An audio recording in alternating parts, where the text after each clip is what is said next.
to introduce Richard Moreton, an entrepreneur and founder of Invevo. Good afternoon, Richard. Hi, Mark. Good to be here. Welcome aboard. So where did the first idea come from, and what has been your path from the early 90s to now? Well, it seems like a long time ago now, Mark.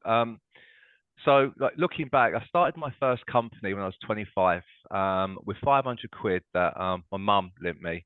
And I was a credit controller at a media company. Over sort of the course of 20 years, we created a really successful business with over 100 staff that we sold in 2015. Looking back, we were young guys that didn't really know too much about how to run a business, but it ran on energy, hard work, and we had a lot of fun whilst we're doing it. You know, when you start a business with a friend and you're a young guy, you know, you become successful and you don't really even think about it. It's just something that happens naturally, it evolves, and it just becomes something that just becomes part of your day-to-day life. You know, I'd read a few business books, and you know, nothing had really prepared me for, you know, running a business that became the size of Moreton Smith. And back then, you didn't really have the access to the type of media that young business entrepreneurs have today. So you kind of just got on with it. You know, you made it part of you. I think that to a certain extent, that's what made it authentic, and it kind of made it an extension, a representation of ourselves. We wanted to create a business. We created this business that you know, we became incredibly proud of, and you know, we built that over a 20-year period. And as you said, the back then there wasn't the internet and LinkedIn and that kind of thing to spread the word. So where did the drive and the motivation come from way back then? Well, I think it was kind of just really came from, you know, my mum and my dad sort of had small businesses, and that was kind of like, for me, I was never really going to follow the natural academic path. It wasn't something that interested me. I left school when I was 16, didn't go to college, went straight to work. Well, I think a lot of people did back then, but you know, we had a lot of ambition, and we wanted to create something that was ours. So I think, you know, back then it was just more about creating your own like existence, creating your own identity, and that was done through, you know, building small businesses, and some of those businesses became very successful. And we're very fortunate that, you know, we were in that situation that when we built Moreton Smith, it became a really successful brand. And where does the passion come from that keeps that going year after year? You said you're 30 odd years into it now. How do you keep firing up the passion? I think it's about like continually learning, continually challenging yourself, and never really accepting, you know, the norm. You know, when I started Invevo after I sold Moreton Smith, it's been a completely different experience for me.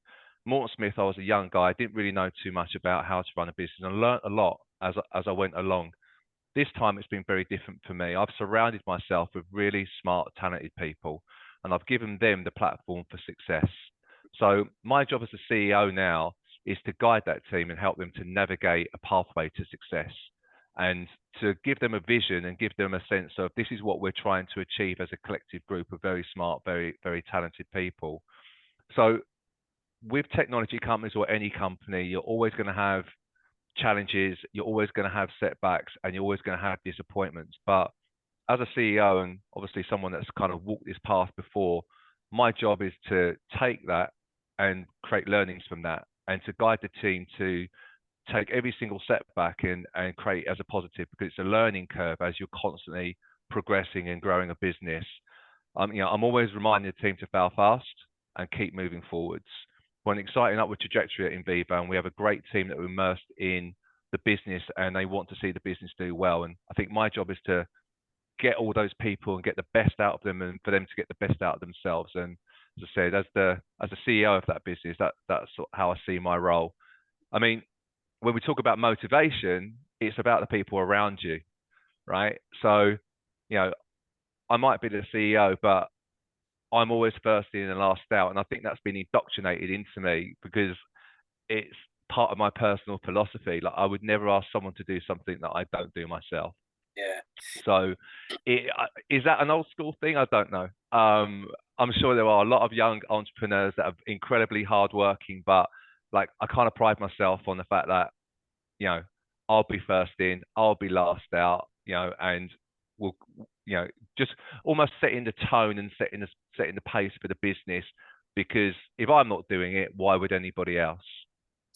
Yeah, I agree with that. And also, as a fellow CEO, I feel the same. And I think you have to lead from the front. No, you can't ask other people to do stuff you wouldn't do yourself. And also, I think knowing you as long as I have, you've also had the knack to kind of see what's coming as well. You've always embraced the technology as well. You've not sort of hung on to the gold days. As you said, in the last 30 years, the technology's it's gone rapid, as we all know. But to have the ability to see the opportunities and to motivate other people to buy into it, I think that's very much a critical part of the success, isn't it? Really. Yeah, I completely agree with that, and I think that there's a lot of talent. There's a lot of young, talented people. We've got an amazing, talented team at Invevo, and I think that it's just kind of providing them with that kind of that experience, that knowledge to not be afraid to fail.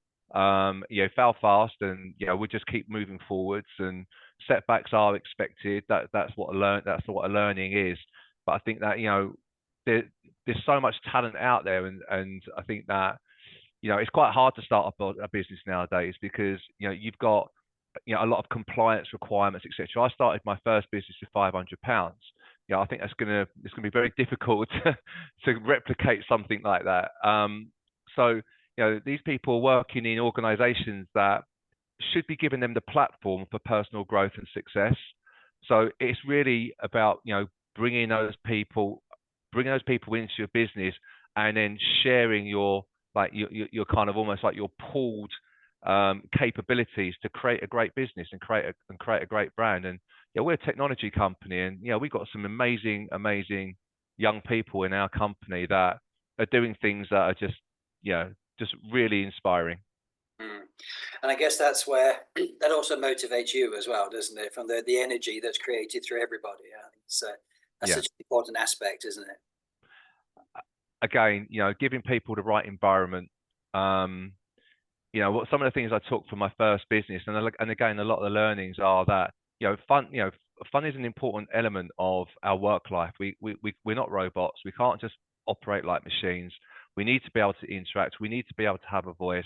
We need to be able to be heard, and and everybody can inspire each other around us. It's not just one person. It inspires a whole group of people. We inspire each other, and I think that when we do great things together, that becomes a motivational thing, and that's the thing that kind of creates that passion, creates that capability of achieving something that's difficult to do.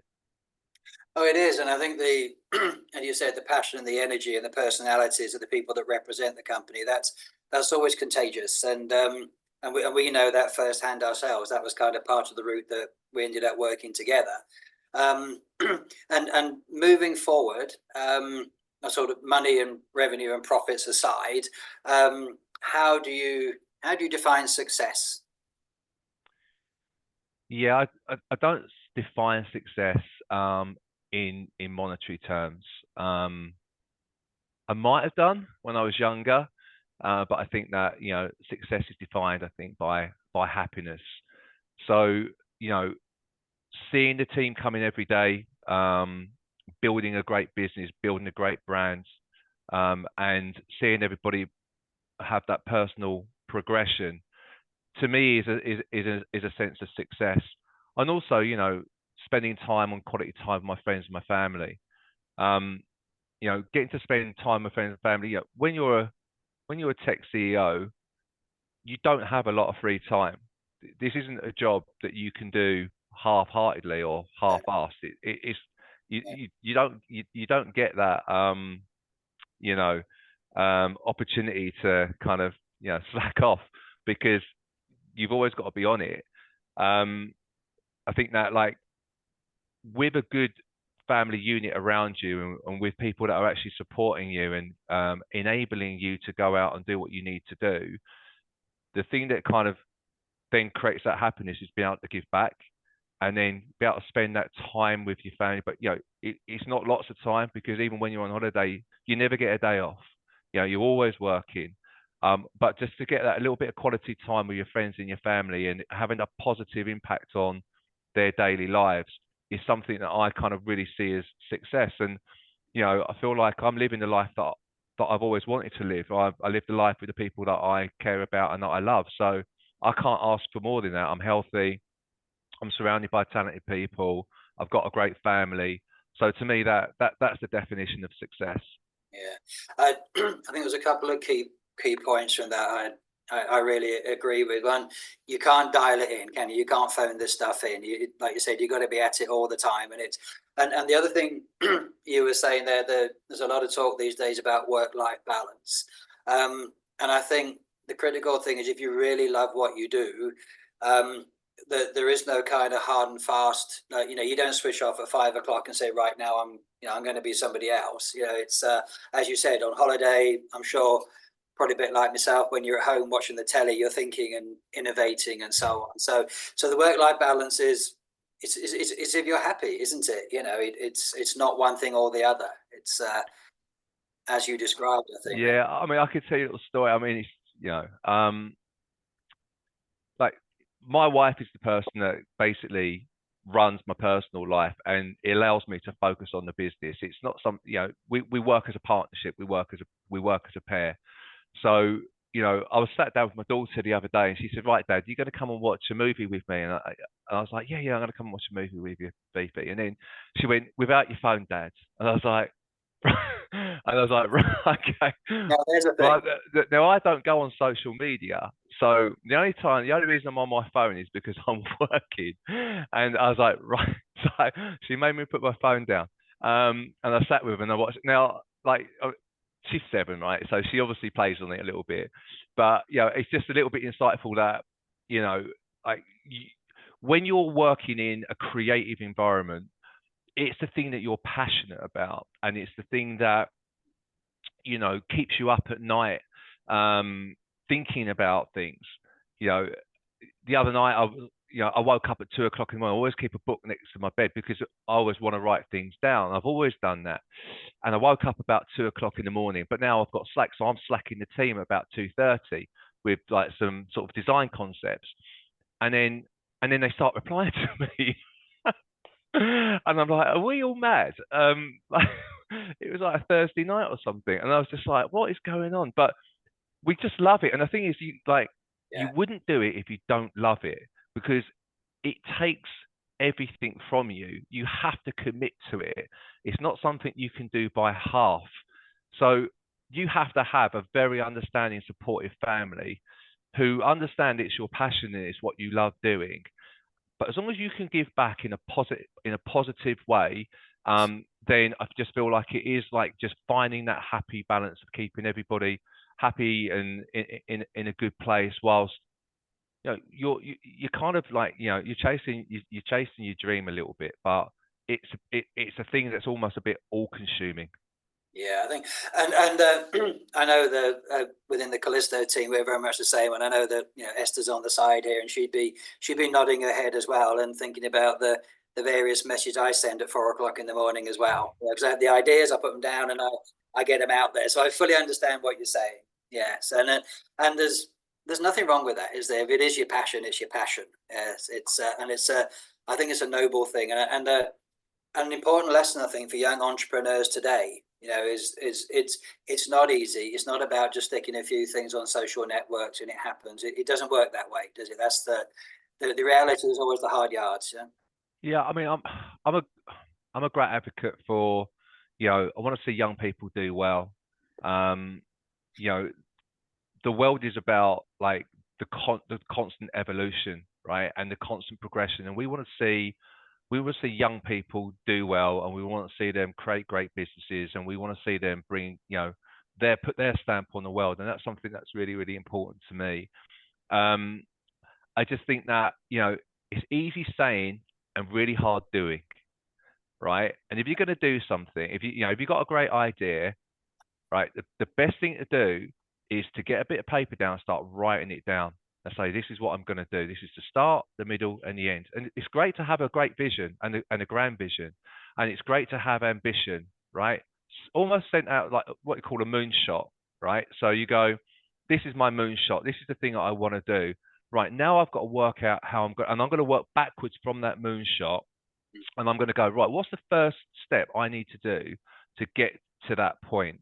And I think that what happens is we start with a moonshot and we don't actually think about like, well, how am I going to achieve it? And I listen to like, some young entrepreneurs now that are really doing it, like they're making it happen, and you're kind of like, it's just it's hard work, but also putting in place a plan and executing on that plan. So great. I'm also a great believer, but let's just get it out. Let's talk about it. Like if you've got a great idea and you're excited about it and you've thought about it, let's talk about it. Like, and people go, oh yeah, but people are always talking about, but they never do it. And I'm like, if you don't put it out to the world, it's never going to happen. So get it out to the world first, talk about it, make it real, make it something that you can feel, right? And then you go, right, do you know what? I'm going to do this. This is something I want to make happen. And I think that, we shouldn't be afraid of saying silly things or having big ideas. Keep it coming, and then someone is going to make it happen. Well, when you think about it, every major company started exactly like that. If you go back, I know the Wright brothers, Marks and Spencers, Rolls Royce, it was all just ideas that all their peers at the time would have thought were crazy, right? So, or Brunel or whatever. So there's so many innovations. It's always somebody's individual vision that you have to share and infuse as a people. And I think the other important thing you were saying about when you start to articulate and talk about things, then other people join in, and it's a great way of either saying, yeah, this is a good idea, or yes, it's a good idea, but how about X, Y, and Z? And that's how you kind of bring your team into it as well, isn't it? And embracing their ideas. And for every idea you have, they probably think of 10 more that are either for better or for worse, right? To build on it. So it's it is a contagious thing, and it's a great contagious thing, I feel. Look, I think it's I love intellectual debate, and I love like just chatting to people and hearing about their ideas, and sometimes bouncing my ideas. I bounce my ideas off my wife and say, what do you think? She says, that's a rubbish idea, Rich. And I'm like, okay. But yeah, I mean, I was chatting to my head of marketing, and I said to him, like, do you know what? I want to really start to. It's not something we do here at Invevo too much. Is we do execute on our ideas, and we're working on a big vision right now at Invevo in terms of where we think technology is going and how we want to deliver our technology to our customers and how we want to take our customers on a journey with us. And we think about that and we talk about that all the time. It's like, how can we improve that user experience? How can we improve that engagement? How can we make a user, when they come into work, want to switch on Invevo and enjoy using it and feel connected with it? And we think about that from a kind of when we look at that consumer sort of technology space, and we're looking at the business technology space, and there's a lot of business technology that is just it's functional, but it's actually it's not nice to use. It looks ugly, and there's not really a massive amount of thought that's gone into that user experience. And we're very much about like, how can we motivate and inspire users by giving them beautiful technology? And that's an inspiration for us, not something that's easy to do, but something that we're constantly looking at. How do we do that? But I said to my guys, like, I think what we're doing is we're setting up like a room where we're going to document like the whole like creative journey at Invevo now, because we're going through a process now where we're kind of looking at different technologies. We're looking at like the kind of more kind of blue sky stuff, and we're saying like, one of these things are going to find a way into our platform, and it's going to transform the way our users interact with technology and how they get value and how they actually have purpose-driven technology in the workplace. And like, so we're going to start sort of documenting this, and so we can look back at those archives and say, this is what we did, this is how we collaborated together as a team. And it's just a collective of as I say, talented people that are trying to do something different and trying to like be aspirational in what we try to achieve. I think my last question was going to be, what's your mission for the next 3 years? But I think you've already said it, and I think you've also come up with the next Invevo slogan as well: beautiful technology. Well, that's the ambition. It's a great ambition. Yeah, no, absolutely. I think that we think about our users, our clients are businesses, but we think about, we're thinking more about that user experience and those users. And as I say, how can we make their day better when they come into work and they start using our technology? How can we give them a more engaged, enjoyable experience? And we're doing a lot of work behind the scenes at Invevo in the way that we can actually achieve that and deliver that to our user community. So I think it's definitely something that we'll continue working hard on, and we'll see over the coming weeks and months what we're able to do. I think that's a really nice, positive place to finish. So, Richard, it's been a real pleasure, this interview, and thank you very much indeed. Thanks very much, Mark. It's great to see you.